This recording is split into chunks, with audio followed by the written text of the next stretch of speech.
Welcome back to the Midnight Mystery Archive, and this is the July 20th, 2026 mini episode. Before I get into this episode, I just wanted to let you know I'm actually on vacation, and I recorded this prior to my vacation. The good news for all the listeners is I've got everything scheduled to run in my absence, so you'll continue to get episodes in your feed at the regularly scheduled time. And then when I get back from vacation, I'll get back into recording new content. So I hope I enjoy my vacation, and I hope you guys do well while I'm out enjoying my time away. We just completed our 2-part series on the Michael Dunahee case, and you heard from Michael's mother, Crystal.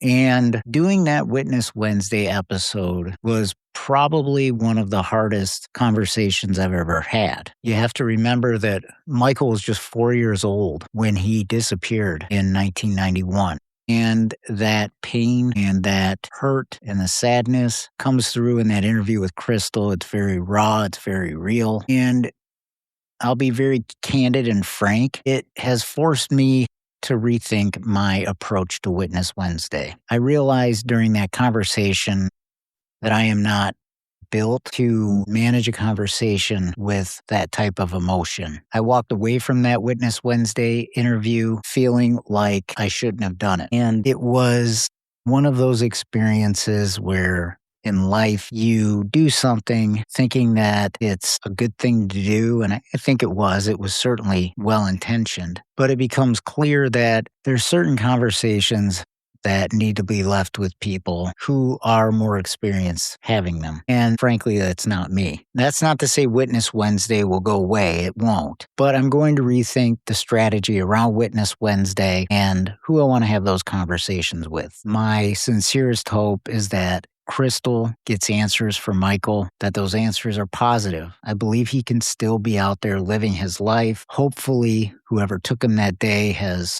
taken care of him, but at the end of the day, he deserves to be reunited with his mother, his father, his sister, and the rest of his family. And I genuinely hope that can happen. Now, pivoting to the next 2-part series, we're going over to Ontario, and we'll be looking at the murder in 1984 of 38-year-old mother Barbara Chapman. And one of the things that I generally do not do on the Midnight Mystery Archive is I do not look at murder cases. And one of the things that I wanted to do this summer is try to look at different cases than what I have historically looked at, where I normally am looking at missing persons cases. Barbara's case is interesting because by all accounts, that morning and that day was ordinary by every measure. She wakes her 2 kids up, feeds them breakfast, gets them off to the school bus, gives her mom a call. Mom reports the conversation as normal, nothing out of the ordinary. Her 12-year-old daughter returns home around 4 p.m. that afternoon after school is done, looks around for mom around the house for over an hour, decides, well, she's not in the house, maybe I ought to go check in the garage, and sadly found her mother murdered in the garage. It's a 42-year-old case, but the Ontario Provincial Police have never lost sight of this case and finding answers in Barbara's murder. And that's one of the things that has stuck out to me as I've looked at this case is that there are regularly fresh appeals by the OPP for new information, new leads in Barbara's case. One of the interesting components to Barbara's case is the geographic proximity to somebody who would later become probably Canada's greatest disgrace, and that was the 2-time murderer, Russell Williams. He was a decorated Air Force officer and, come to find out, lived a life of crime, starting with break-ins and burglaries, then pivoting towards sexual assaults, and then later committing 2 murders as well. Now, Russell Williams' activity happens later than 1984 when Barbara was murdered, but he was attending college at the time at the University of Toronto, Scarborough.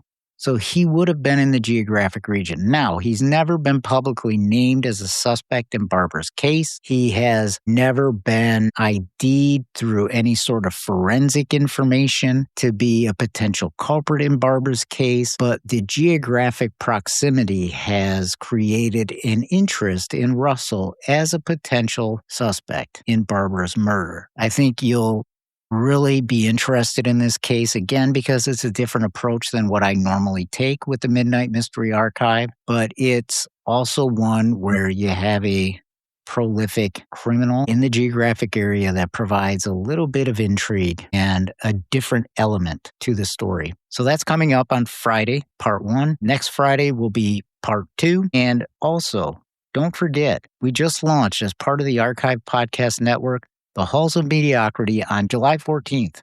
And in that first episode where we talk about crime and sports, we look at the 2005 Minnesota Vikings Love Boat scandal. It's quite a story. It is disturbing on some levels. It is also hilarious on some levels. I know it's hard to imagine, but it is actually true. So go give it a listen. It's me and my brother, Jeff, and it's the second show of the Archive Podcast Network. So this Friday, part 1 of Barbara Chapman. We'll see you next time. Before I let you go, a few things I want to make sure you know about. First, if you haven't heard yet, the Archive Podcast Network has a new show. It's called The Halls of Mediocrity, and it's covering that place where sports and true crime meet. The trailers are out now, wherever you get your podcast. Go find it and give it a listen. Second, and this one's personal, my first novel, Echo 1953, Book 1 of the Hollis Files Mystery Series, launches July 27th,